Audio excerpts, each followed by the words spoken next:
Representatives from U.S. Vets. U.S. Vets, wave at us, don't be shy. Okay, Catholic Charities. AmeriGroup. Thank you guys for being here. Sadly, we recently had a tragedy in our community caused by someone that was homeless, mentally ill, and using drugs. It's a growing problem in our community, and many of you have expressed interest in helping, but feel helpless and don't know where to begin. In my short time working with homeless services in the Valley, one of the biggest problems in our community versus other communities that are successfully ending homelessness is that we don't have the private sector and the business sector involved. So my hope for tonight is that this will kind of start a spark in our community and get something going. Tonight's program will go as follows. For the next 30 minutes, we will hear from David Sweetland. Then after that, we will have our panel to add some context to the issue of homelessness. Then David Sweetland will come up after and join our panel for a Q&A to conclude our night.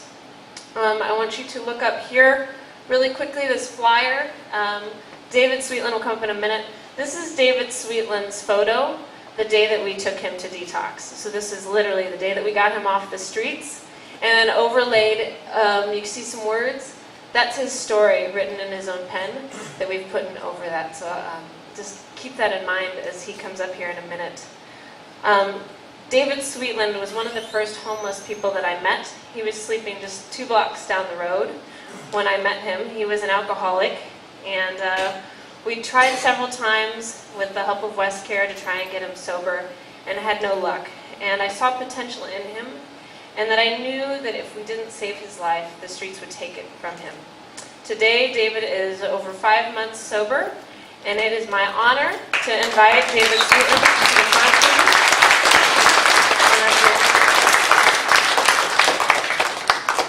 So I'm going to give the microphone over to David Sweetland, and David Gould is going to ask him a few questions. Yeah, hi. We're going to turn the light up here in a second, but I thought what I'd do, and I have David's permission to do this, is I'm going to show you exactly what Merideth was talking about.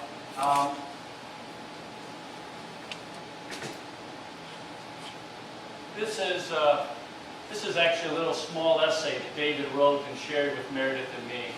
And I'll just touch a glance at that. Again, I have David's permission to share it, but you can see some of his thoughts about the people on the streets that helped him, worked with him. You can see some of the feelings that he had about himself shortly after being pulled in the streets and into recovery. And I want you just to take a quick look at David here. This is the picture we used, David in the back of the car, and I think now when you think of this and then obviously see 5 months recovery, having even a larger, more profound effect on you. So again, if you can welcome David, please.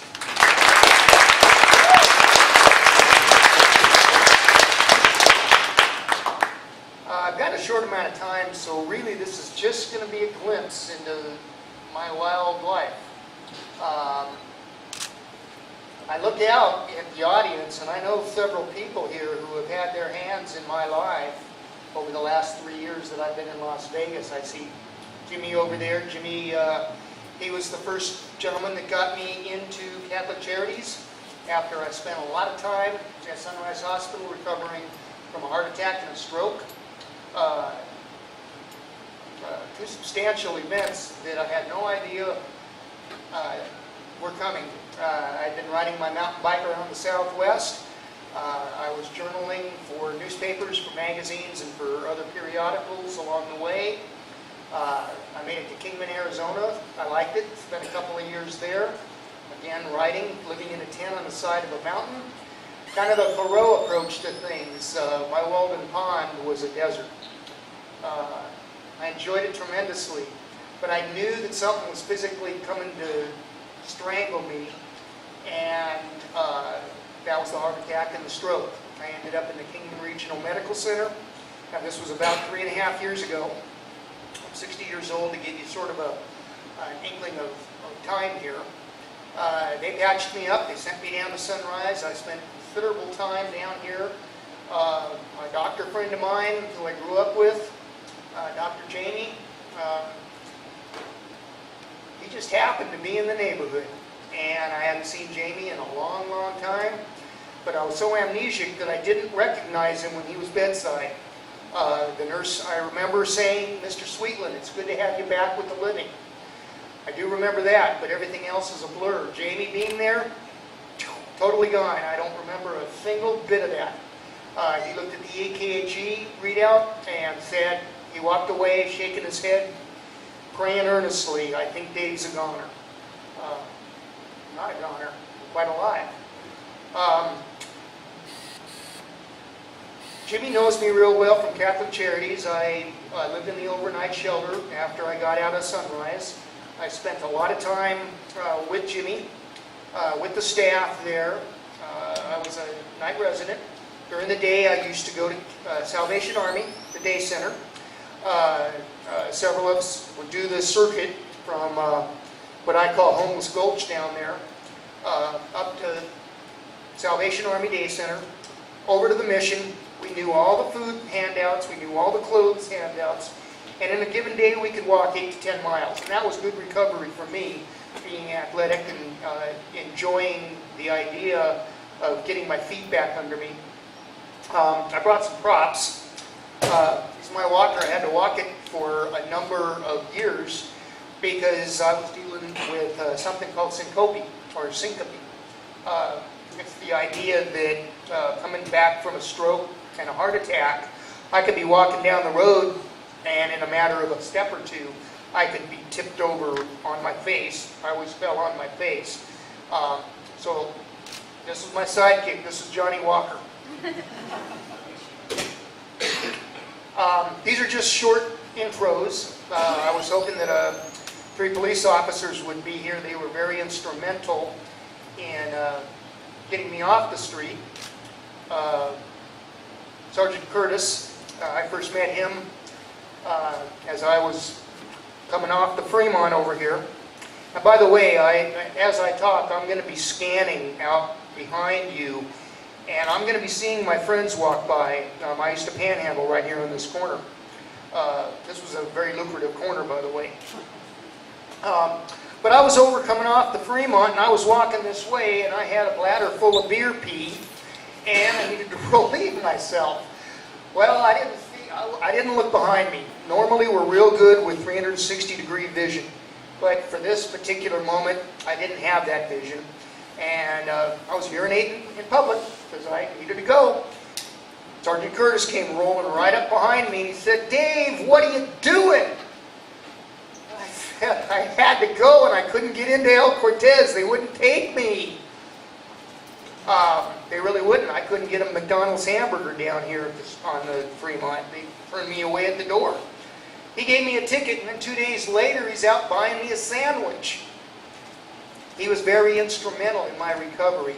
A couple of other officers, Officer O.G. and Williams, I met them the first time right here at the freeway. During the summertime, it's a very good place. There's a breezeway under there, and I don't know if you drive by, but you look right, you look left, you're going to see dozens of us under there on any given 110-degree day. That's one of our hangs, especially during storms. We need to duck for cover. You know, we don't have a car to sit in, we don't have a home or a job or a place like this. We had to sit out in the weather. We were in the weather. We were weathermen and weatherwomen, whether you like it or not. But I was over there under the bridge on the left-hand side. Okay, now I'm on city property, and we're under there drinking beer like we usually did. I bought beer, not at the 7-Eleven here. You can't buy singles very well there unless you steal them.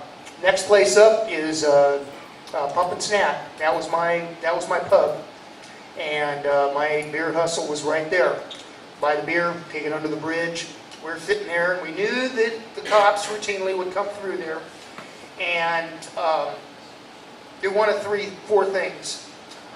When they'd stop us, there's a cruiser right out there coming by, and we tend to be good at watching those, spotting them.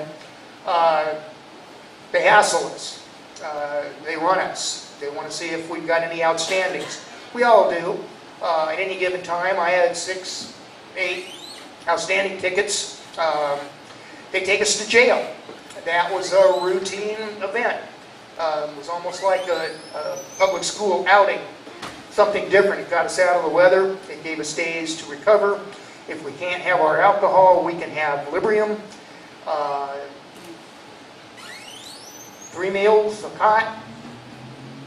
Not necessarily enjoy it, but we lived with it because it was part of the gig, part of the deal. Another thing that they would do is, if we were really crazy, they would call EMS and haul us off to the hospital,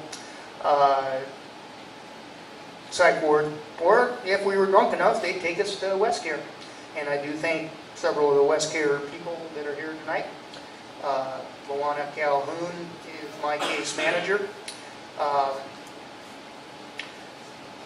Let me begin at the beginning. I think that's a very good place to begin because everything that happened to me growing up will be instrumental throughout my life. It's like a weave going right through my life, like a wave that never stopped. I was conceived above a bar in Long Beach, California. My real mother, my blood mother, was an alcoholic, a druggie, prostitute, homeless, anything else that you can conjure up in your own imagination, she was it. My dad, according to the one story that I've got, not very reliable, was an English sailor on leave in Long Beach. And I got made upstairs above a bar. Dad left, he was out of the picture, real dad. So from the beginning, I know abandonment and rejection issues because my mom couldn't keep me. The police officer here, he just can pull somebody over. Telling you, man, they don't go away. I felt rejection and abandonment from an early age, but I also knew rescue because I came to grips. I came into the loving arms of 2 adopted folks, Press and Pearl Sweetland. Hence my name, Dave Sweetland. My middle name is also Preston. And that'll play into the story a little bit later. My dad used to joke that he carried me home from the hospital in a shoebox. I was a neonate preemie, tipped the scales at no more than 5 pounds. But I was a healthy little lad. My dad, my mom, they owned their own business. It was a lucrative business. This was in Los Angeles. Picture Los Angeles in the late 1950s, early 60s, and that's where I grew up. I grew up in a little town called Eagle Rock, which is between Glendale and Pasadena. From the top of the hill, I could see Dodger Stadium. I could also see the county jail right down the road. These are things that I grew up with. I was academically a good kid from the get-go. I was nurtured around high achievers, very successful folks. As I said, it was lucrative there at my home. I never had anything to worry about growing up. And yet I continually had this nagging fear of insecurity, not making it to the standards of my folks. I could take this all the way back, and probably to day one, being a kid, an adopted kid from a throwaway family. Really not a family at all. I grew up in a music family. My dad was a jazz drummer. My brother, he was a child prodigy, bass player. He played early on doing studio work with the likes of, remember I'm dating myself here, but the likes of Frank Zappa. Studio work with Frank Zappa. Electric Light Orchestra, members of the band. Hugh McDowell was the celloist. He came to our home and had meals. My mom was a real good cook. I grew up when my dad wasn't doing his business and making a ton of money, he is an alcoholic. He's dead now. I'll tell you more about that in a little bit. But he, as his therapy, he called it, raised a plethora of beautiful tropical plants. I grew up around beautiful orchids, roses, rhododendrons, azaleas. This was my growing up. This was my yard. It wasn't a yard at all. It was a botanical garden. Everything you can imagine, catalpa trees, jacarandas, birds of paradise. This was my home. This was what I grew with. My dad was a horticulturalist, an agriculturalist. He was a jack of all trades and he was a master of all of them. But botany was his pride and joy. School went well. I had two great parents. I grew up in an alcoholic home, as I mentioned. As an early child, I can still remember ducking and dodging whiskey bottles. And picking my dad up off the floor with Mom's help and putting him back into his urine-stained and stinking bed when he was on one of his benders. And he would binge drink periodically as a release from the tension of working a professional career. So I'm, I guess you could say, an ACOA, an adult child of an alcoholic home. And I'm quite proud of that. And again, throughout this story, that'll play into the picture. I didn't want to compete with my brother on the music scene, though right now I've got a ukulele, a real nice ukulele, donated to me by the Cala Music Company. And I get a chance to play it at West Care every day. While they're all, my housemates, while they're watching TV and going brain dead, I'm trying to be the Renaissance man, do something a little positive and constructive with my life. They all think I'm crazy. The next thing I want is a longboard skateboard so I can surf the Cashman Field parking lot. Haven't got that yet. Can't afford one. Anyway, growing up, school came easy for me. Fred, you can have music. Me, I'll take the books. The library was right across the street. Occidental College was right down the block. I remember walking up the stairs. I don't know how many of you have ever been on the Oxy campus, but to get to the library, you walk up this flight of stairs and put goosebumps. I mean, I just had shivers thinking about these stairs. They were as long as this room, and they went up and up and up. And here's this little junior high kid walking around the stacks. I wasn't picking books out. I was just looking at them. But that's what I did. I grew up. I played sports. I enjoyed myself. I had two great parents. I had an uncle who had a 53 T-Bird. He'd drive me around the freeways. We'd go to horse races at Hollywood Park. And that's how I grew up. I grew up in an alcoholic home. My dad found sobriety through Alcoholics Anonymous. My mom became a phone counselor. Dad became a sponsor. And I could still remember going to those meetings with my dad, sitting in the corner while they had their discussions in the round, speaker meetings. My dad would chair, my dad forward meetings, and having those two as parents was quite enjoyable once my dad got finished throwing bottles. I can remember during those throwing bottle days when he'd give me a $10 bill and he'd say, go to Chick's Liquor and buy me my, well, Chick knew. It was, he always bought Sunnybrook whiskey. I couldn't understand that later on. That's the cheapest rot gut you could find on the shelf.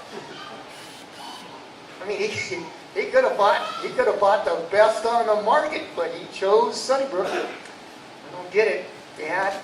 I don't get it. But that's the case. I got through high school, no problem. I knew that after high school, now by this time my dad had retired. We got the hell out of Los Angeles and moved to a little farming community outside of Sacramento called Rio Linda. I don't know if any of you listen to Rush Limbaugh. Rush used to be a disc jockey on AM radio in Sacramento, and he would, and from then on, all the way through his his sitcoms now on radio, he would mention, hey Chris, hey, he would mention Rio Linda as the worst possible scourge of humanity. That's where I lived. Graduated from high school, honors. I didn't want to flip burgers at the local Burger King. American River Community College was just up the road, so I thought, well, I'm going to continue with this academic stuff. I like it. And I stepped into something that was beyond my wildest imagination.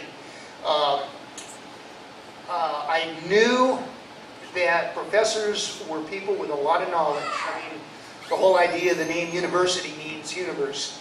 And the instructors there had been to the universe and could convey the lessons that they had learned. And sure enough, boy, I still know my American River professors, several of them on a first name basis even today, 40 years later. I likened my American River College days and my university days at Sac State very much like some of you will recognize these names. Prescott College in Arizona, Evergreen up in Washington, New College in Sarasota. These are schools that are untraditional. Well, that was what my college education was. It was untraditional, and I very much enjoyed it. It's kind of like Montessori philosophy kicked up to a university level. My schooling was great. Again, I had two wonderful folks that were supportive of me. I lived at home. My brother lived with us when he wasn't out touring with his music. But a funny thing happened. I look at it now as funny. I look at it as ironic, sad, but very instructive. My senior year in college, my mom was diagnosed with terminal cancer.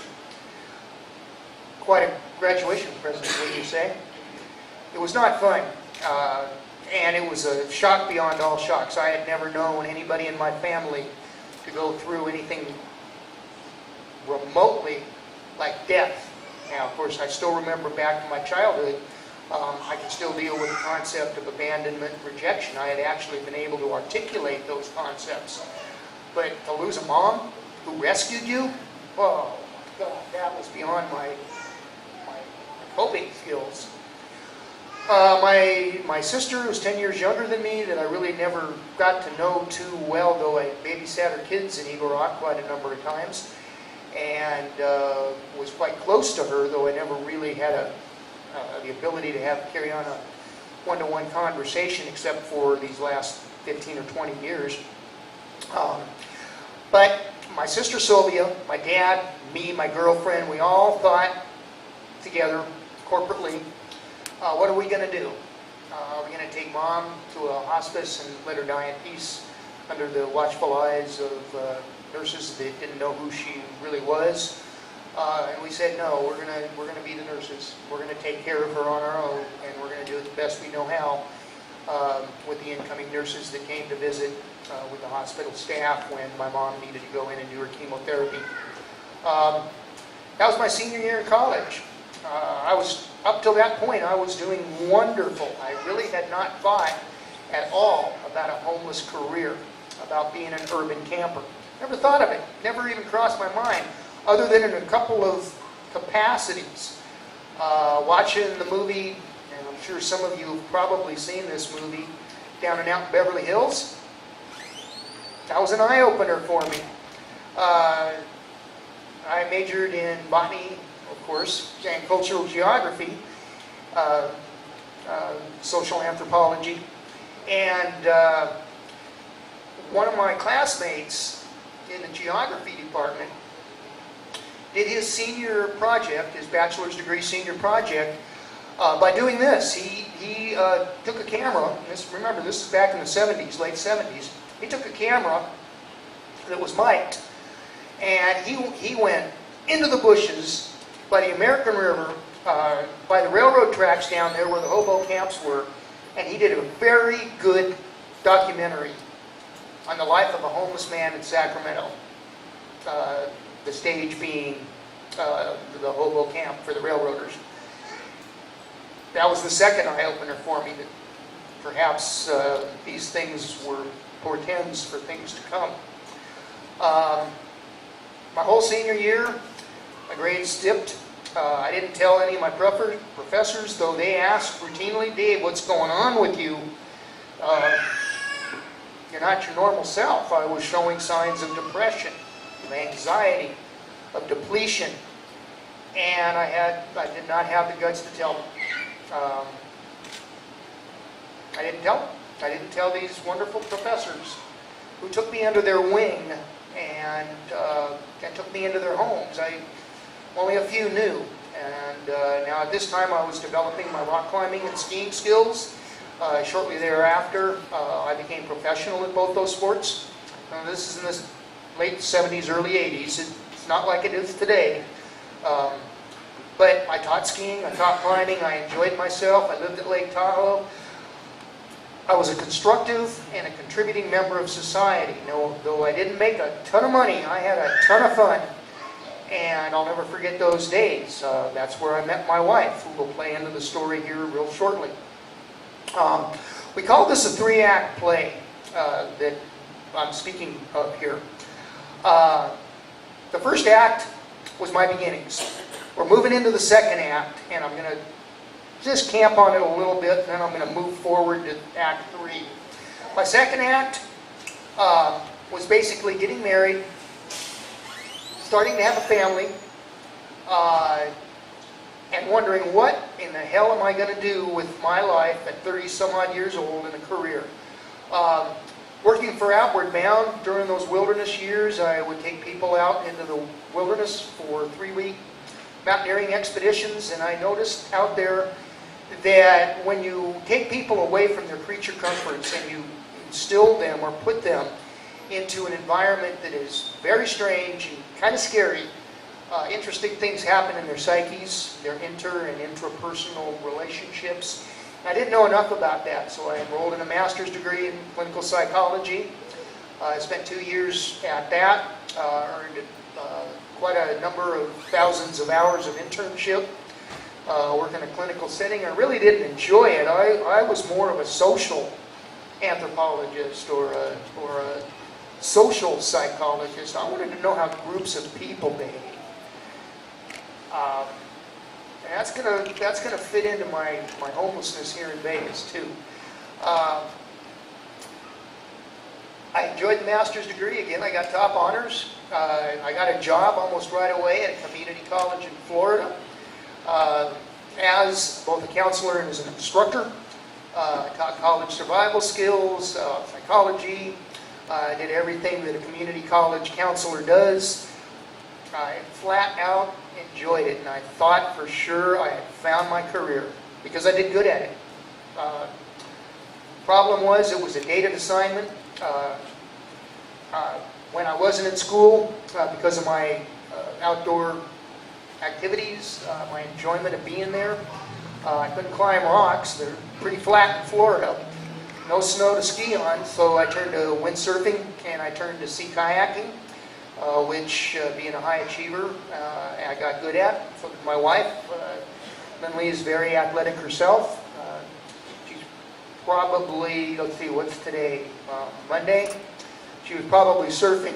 We're divorced, but she was probably surfing this last weekend in Morro Bay. That's the kind of woman, in a brief statement, that she is. But she really enjoyed the sea kayaking and the windsurfing as well. My kids dug it. But the job ended, and we did the adventure in moving and came all the way back out to Santa Barbara, which was Lindley's hometown. And I had already put in over a dozen applications to colleges and universities out west. I made the short list on all my applications. I interviewed successfully, and I kept coming in second place. Do you have any idea how demoralizing coming in second place over and over and over again is to somebody that just finished a 4-year apprenticeship at a community college? Every one of those applications, every one of those colleges and universities, I had got their college manual, their college handbook, and memorized it. I prepared myself very well, and I still came in second place. Here's where I first came to grips with depression and anxiety. I never knew that growing up, but I've become full circle now. I had a depressive side. Melancholy was part of my nature. And in order to combat that, I wasn't going to go to a shrink because I felt that I really didn't have a problem. But there was an internal psychic pain that I couldn't get rid of, so I went to the bottle. There's one of my neighbors walking past out there right now. I know that gentleman. Yes, I do. He's driving his sidewalk Cadillac. We have a lot of fun out in the street. In fact, he just parked it. He's taking his goods out. That tends to happen. My wife asked me for a divorce. I had 2 kids. This is my first introduction to living hopeless in San Luis Obispo, California. I had been working many part-time jobs. I was a zookeeper. I was a rock climbing instructor. I ran a marina. I ran a sea kayaking program in Morro Bay. I worked at a coffee roastery in San Luis Obispo. I enjoyed those part-time jobs, but they weren't a career. And slowly, one by one, they also quit. Not because of anything I did, but because of the beginnings of a downturn in economy. Lucky for me, I'd saved about $7,000 and I lived on it for a year. Living on the street. I was an aluminum canner. In California, you can make easily $40 a day if you lived in a college town. And that's about what I did. So I always had pockets full of money. I had a relationship with my kids. I had a relationship with my ex-wife. But it wasn't close, and it was getting strained, and it was getting further and further away. I ended up in Flagstaff, Arizona on an old friend's ranch. It was or still is, it was a resort, a conference center, and I was the maintenance guy, the customer service rep, utilities person. I did everything. That was a 1-year stint, and that's when I began riding my mountain bike around the Southwest. That's how I ended up in Kingman. That's how I ended up with a heart attack and ended up in Sunrise Hospital. Now we're to today. Third part of the story here. Third chapter, third act. As I mentioned earlier, I did a shout out to Jimmy at Catholic Charities. I lived there for a while. But I still wanted to drink. And that didn't go so well at Catholic Charities, especially when the gun was pointed right at you. So a friend and I, we made a career change. We came up to Fremont. I lived right around the corner. And here we are today, 3.5 years into this stay. I could have gone right the same way that many of you have gone, but for some reason I went left. I went left with my homeless friends out there. And the rest of the evening is going to be dedicated to talking about this issue. I guess that means that I got a minute. I brought a couple of items that I think will be, it's going to be a show and tell. Here's Johnny Walker. I use this, a few other items here to make my money every day. Won't take long. They're all clean. This was my blanket for 2 years. I still own it, and I still have it over my bed. It's a keepsake. It's a memento, a reminder of where I came from. Hi, Dave.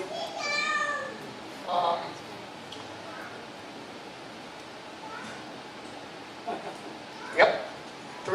4 years worth of wear and tear on these Teva sandals. When I got them, they were brand new. I couldn't afford a $100 pair of shoes, but I always wore sandals and flip-flops growing up. So these seemed like the logical footwear for what I was doing. One thing you have to really take care of when you're on the street is your feet. If your feet hurt, you are in deep shit. Your understanding is everything. And I knew that just from my outward bound experience and being a climber and skier that you take care of your pets. and hence these sandals, which are about wore out, but I can't afford a $100 pair. So I got patches on them, and I've used glue, and they're holding together. I still wear them. And you have a hat. It's very sunny out there when you're out in it all the time. During the summer, we go from shade to shade to shade. During the winter, or during the monsoon season, we're ducking for cover. It can be tough. Being homeless is a lot of work, and at times it's not fun. Merideth showed the before picture right then when I walked into West Care. For the 11th time, by the way, in 2 years. I didn't learn my lessons too quickly. This was my sweater. It still is. I use it as my pillow now, so I'm sleeping on it. I think that's enough for right now. And I just have one quick question, David. We're going to bring the Yes. panel up, and Dave's going to join us up here as well for the question and answer. But I just want to kind of just give them a glimpse at the end. So we've been 5 months now that you've been in recovery. that's right. When you take a look at the story, you think of yourself just a couple blocks down the road. What kind of has the 5 months, the clarity, the difference? What have you, in reflection, what would you like to kind of close this with? I see Merideth several times a week on a good week. The 3 cops that I had mentioned, Sergeant Curtis, OG, and Officer Williams, they were very instrumental in getting me off the street. I can't say enough about Metro. Nothing bad am I going to say about Metro. Merideth actually walked into the bush to find me one morning. I was sitting there, and she had to walk through about 100 yards worth of gravel, shit, piss, poop, barf, to find me. And we struck up a conversation. And she kept at it. She didn't quit. She was persistent. She was dogged. By the way, for a good chunk of time while I was living on the street, I was writing a column for City Life magazine. My beat was the street. That was pretty good. Pretty good source of income. But on reflection, I want to give back what I can never repay. And that's this opportunity that I have now with the help of the Rangers. I'm seeing you back there, Rangers. Thank you. You played an instrumental role in my recovery as well. And that's what we're having this get-together about tonight. Is I'm a human being. Us homeless, we're recognized by Amnesty International as a people group. Our census has a special team that goes out and tries to count us. We're going to be introduced to some city folks that keep a close eye on us from the backstage. And these are all things that, now that you're here and you're getting an introduction to it, we don't necessarily need more sandwiches. We don't necessarily need more clothes, though those are helpful. What we need are people that are willing to just sit down with us, like Merideth did, and observe and watch. And they don't mind getting dirty. So if you come out to join us, don't wear your Gucci shoes. Wear some clothes that you don't mind getting dirty. Okay? Well, we're going to bring David back up for some questions. We could thank him, and then Merideth, why don't you kind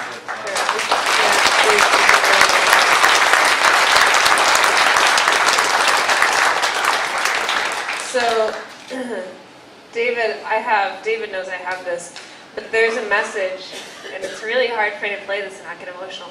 And now that you've seen him, you'll understand that it was a fight to get him indoors and to get him sober. But he called me the day that he got into Safe Haven, the current program he's in, and I'm going to see if I can get this to play here. But this is on my phone. I carry it every day with me, and sometimes I play it on my really frustrating days when I want to pull my hair out. Hi, Meredith. Dave from West Care.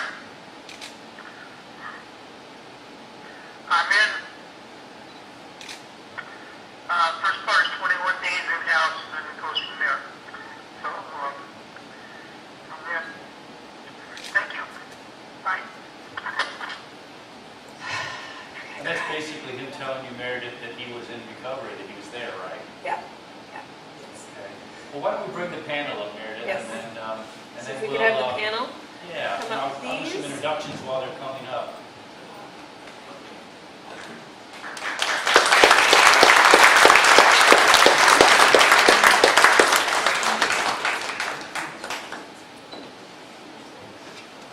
I'll do some quick introductions of the people we have here, and I'm just going to try to prod some questions that'll just get them. The notion is to kind of get a big arc and to put some ideas in your mind for some dialogue that we'll have afterwards. But gentleman right here is Matthew O'Brien. You may be familiar with him. He's an author, journalist, teacher, lives here in Las Vegas since 1997. His book, Beneath the Neon, Life and Death in the Tunnels of Las Vegas, chronicles his adventures in the city's underground flood channels. The second book, My Week at Blue Angel, and other stories from the storm drains, strip clubs, and trailer parks of Las Vegas, is a creative nonfiction collection set in the off-the-beaten-path Vegas. He's the founder of Shine a Light, a community project that provides housing, drug counseling, and other services to the people living in the drains, and currently is enrolled in the UNLV's Master of Fine Arts Creative Writing Program. If you guys could welcome Matthew O'Brien. To Matthew's left is Timothy Burch. He earned a BA in Criminal Justice and a Master's in Public Administration from UNLV, and has over 18 years of human services programming, systematic thinking, community building experience with the Las Vegas community. In 2012, Tim was appointed the Director of the Clark County Department of Social Service. He's a graduate of the Las Vegas Chamber of Commerce Leadership Las Vegas Program, and past president of the Southern Nevada chapter of the American Society of Public Administration. And I know a long one, it's good. And sits on the number of committees and boards addressing the improvement of the community safety net for Southern Nevada. If you guys can welcome Tim, please. We've already met Meredith, but I'll give her due as well. She received her Master's of Divinity degree in 2005 from Nazarene Theological Seminary. In 2006, she moved to San Diego, took a job at a local university. In 2008, Meredith suddenly became unemployed, and something some of you may not know is she was then quickly homeless herself, which is something that I find very, very touching. After struggling for some time, she finally found work at the San Diego Rescue Mission in the Recuperative Care Unit. Meredith has created a foundation carried in San Diego that helps educate the public on homelessness while encouraging partnerships between agencies and volunteers.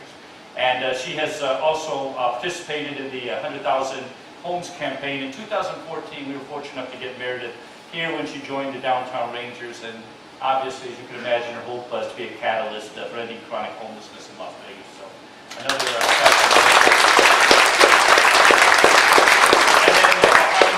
Michel, who actually told me how to pronounce her name, so I'm going to be very careful with this, because after all, Hallauer. Okay, that's it. I had to break in those two words, as you probably could guess. She is the Continuum of Care Coordinator for Southern Nevada, working with the Southern Nevada Regional Planning Coalition Committee on Homelessness. Her responsibilities include continual planning, evaluation, collaboration, coordination, services for homeless people. She serves as the HMIS lead for 3 Continuum here in Nevada, and is the state SOAR implementation lead. Michel has worked in the social work field for over 25 years with extensive experience in mental health, both children and adults, HIV/AIDS grant writing, program and community development, and coalition building. Michel is also a part-time instructor at UNLV School of Social Work. If you guys could welcome Michel. And this is going to be kind of free form, but since I ended with Michel, I'll start with you with the question. I think one place for us to begin is to get just an understanding of the scope of the problem. If you could just kind of give our audience a current state of homelessness in Southern Nevada, how are we measuring it? What are some of the trends and things we should be concerned about? Thank you.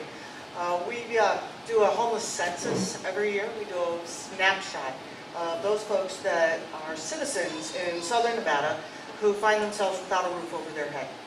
So during the middle of the night, sometime during the last 10 days in January, we go out with lots of folks, teams of volunteers in our community, and we canvass the whole county to identify those folks who are living on the street. We also at the same time count those folks that are living in our emergency shelters and those folks that are in our transitional housing programs. In 2014, this year, in the end of January, when we did our homeless census, we literally counted 9,417 people who are citizens of Southern Nevada who find themselves without a roof over their head. Of those 9,417 people, we have 355 families. Those are adults that have minor children with them. That constitutes about 1,091 people as part of those 355 families. What I can say is that the night that we did do our census, again, it's just a snapshot of that particular night we were out. None of those families were literally on the street. They were all in emergency shelter or transitional housing, but they didn't have a permanent place to lay their head. We also have 767 children under the age of 18 that do not have an adult with them that are living on our streets in Southern Nevada. We also have 1,679 young people ages 18 to 24 that find themselves without a roof over their head. Of those folks, of those 9,417 people that we counted when we went out and did our homeless census, 50% of those folks identified that the event that led them to homelessness was a loss of a job. And another 19% indicated that alcoholism, alcohol issues, or substance abuse issues were the leading events to their homelessness. Of those 9,417 people that we have on our street, 2,033 self-identify that they have a mental illness, and 843 identify that they suffer from some type of a substance abuse issue, whether it be alcohol or other drugs. We have 815 of our homeless folks that are homeless because they had to leave a domestic violence situation. So because of that, they had to leave a stable home and now find themselves without a roof over their head. We have 1,230 of our citizens who served in our military to protect our lives that find themselves in our community without a roof over their head. And we have 760 of those 9,417 people that find themselves without a roof over their head have been homeless for a year or more, or have had 4 episodes of homelessness in the last 3 years, and also have a diagnosable disability. Those are the folks that we have that are on our streets. Those are the folks that we have that are citizens, that are our fellow citizens of Southern Nevada that do not have a roof over their head, and they need our help to mobilize so that we can ensure that they can have a place to call home, a place that they can call theirs, and have a key to open a door so they know that they have a place to go every night to lay their head. You know, we're going to be real organic here, so if anybody has something to ever add to somebody, we only got one mic to pass around, so feel free to just reach and grab. But you know, you can either add on to that, Matthew, but I'd like to kind of ask the panel to kind of pass the mic around. If I were to have you dispel whatever the kind of the great myths are of homelessness, the things that you've learned that you believe the general public misunderstands, what would be some of the myths that you would do? Well, I think one that is pretty common, and Oscar Goodman, the former mayor, used to say this a lot actually in public, homeless people don't want to be helped. They want to be homeless. And in my experience working with social workers in the underground flood channels and near the flood channels, that's not the case. David is obviously only one example of that. I think a lot of people on the streets do want help. It's, from what I can tell, social work is about networking, about building relationships, about being there at the right time for that person. When they finally hit, rock bottom, they have that business card from the social worker at Help of Southern Nevada to fall back on.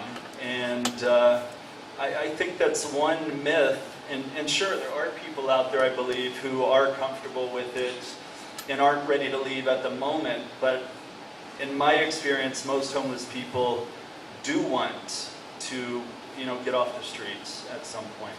Tim, Meredith, do you have one to add to the? Yeah, I think, trying to echo what you're saying, if you ask point in time, the conversation, do they want to be there, the answer may be yes, in the frame of reference, the mind they're set they're in.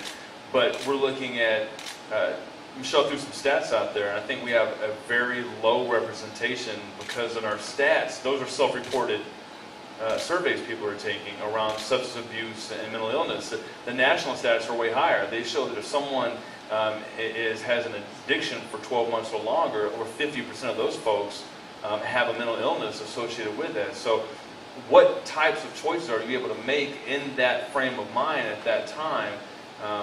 That's different than just saying someone chooses willingly with all of their faculties, like us sitting here this evening, to be out there. And just to echo again, Matt, you're right. It takes anywhere from 15 to 20 contacts before we get someone in an outreach van to even go to a program, much less get them in permanent housing. So it takes dogged determination and work. And you're saying, hallelujah, and amen. Yes. Panhandling.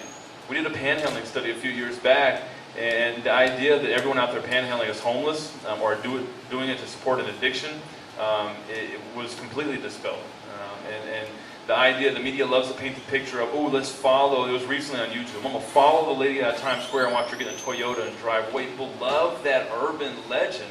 What we saw when you break it down, the average person is making less than $3 an hour by panhandling. That is not sustainable income. They're not sneaking off to a Mercedes. They're not the secretly rich millionaire who's living this Thoreau-esque lifestyle on the street. So definitely want to bust that myth. It's hard work.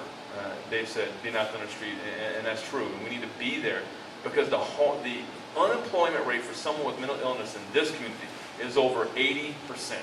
When we talk about unemployment rates, and we're talking about folks like us here on this stage, we're not talking about the person that's on the street. 80% unemployment rate for someone with mental illness, and you tack a no address and no ID on top of that, and it might as well be 99%. So there are huge hurdles to overcome. When you wake up that morning, is today the day you're going to fight that fight? We need people there to be there when people say, yeah, today's the day I want to fight that fight. What would you bust, Meredith? I think I hear service resistant, and I hate that term. I think it's just they haven't been asked the right way, and that's one thing people ask, what's my success? In San Diego, in the downtown area, there were 1,000 homeless. 746 of them said they were my clients. So that's a pretty high percentage of homeless that wanted help.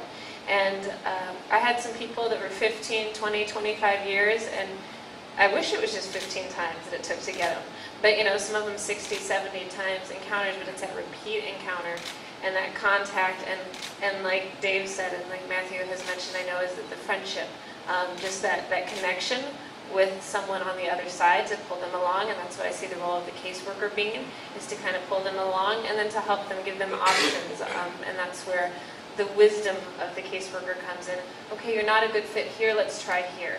And so that's kind of like what we did with Dave. He wasn't a good fit here with some other things, and he was on that cycle of going through the 3-day detox at West Care. So what we had to do was set up the backup plan, what's going to happen at the end of that 3 days so he doesn't cycle back out, because I don't want to see him out here again.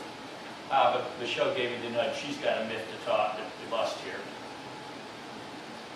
We have a local and a national plan to end homelessness, and here we're never going to end homelessness. But when we talk about ending homelessness, it really is getting to functional zero. So what is functional zero? Functional zero means that we have a system of care that's healthy enough that when a citizen in our community finds themselves without a roof over their head, that they have a place to go if they so choose.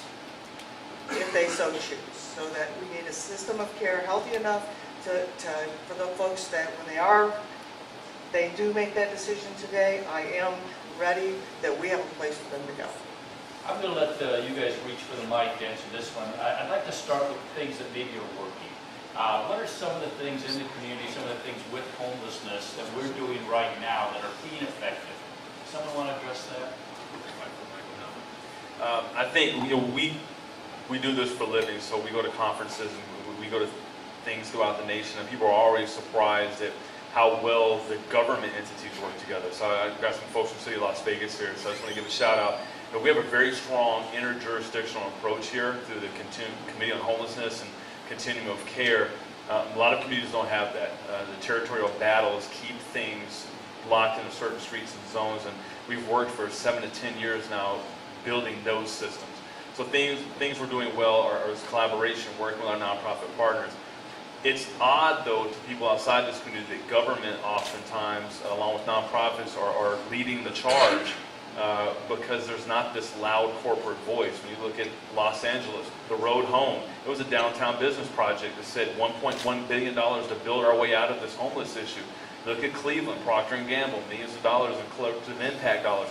It's corporate entities that are saying we need to make a community investment that has a return on that social impact, a bond type approach. They're often leading the charges, and the communities are making the biggest change.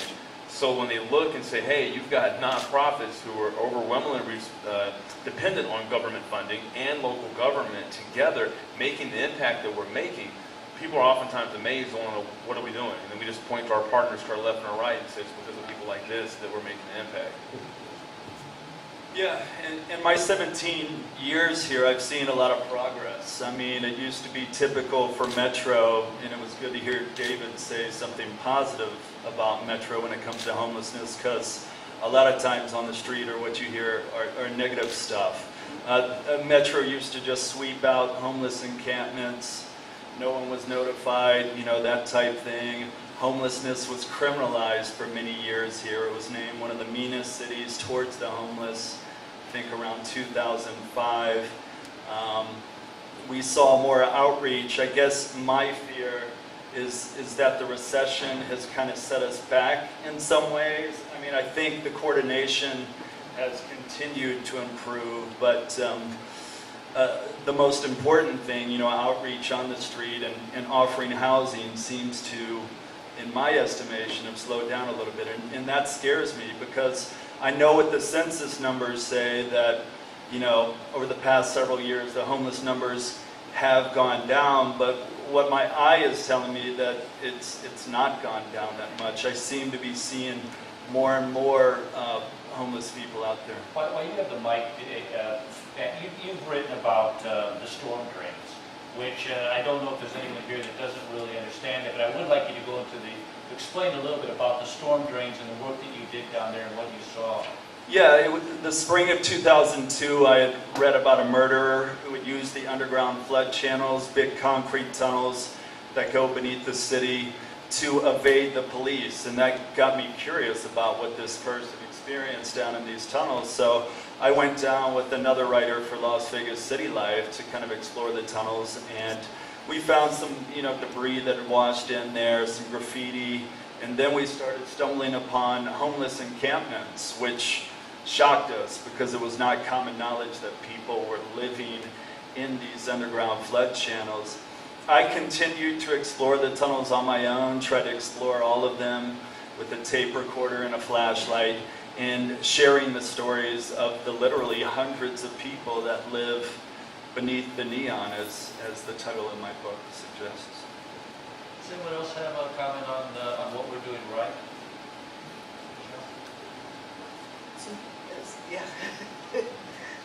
Some of the things that we're doing very well in our community, and we really need a lot more of, our current supportive housing providers have really embraced the housing first harm reduction model. What that means is that when somebody is ready to get off the street, ready meaning, I want to make that choice today, I want to go in. It doesn't matter if they're using, doesn't matter if they're high or intoxicated, doesn't mean they have to be clean for a certain period of time, doesn't mean you have to have a job or any income, no matter what the situation is. Once that person says, I'm ready, we get them off the street, put them in housing, and then once they have a roof over their head and they know that they have a place to go to at night, then we work on getting the assistance to minimize some of the behaviors that maybe maybe negative in their lives. So that is a housing first harm reduction model. It's very, very effective. It is the least costly intervention that can be done for our homeless folks. But in our community, we don't have enough funding for the rental assistance and the case management. Case management is critical for the success of that program. But the program is proven to be positive and very successful in our community. So it's something that we need to replicate. So here's where the wish list comes in. I mean, obviously, when you hear numbers like Michel and Tim just shared with us, I mean, we understand there's huge gaps in the system. If you guys were to look at the areas we should be spending the most attention to, what would be your wish list? Where are the gaps? What are the things we need to do? Once I see Tim smile, why don't you start with that? We got the punch list, absolutely. But well, we know right now that 9,000 persons on the street. We had about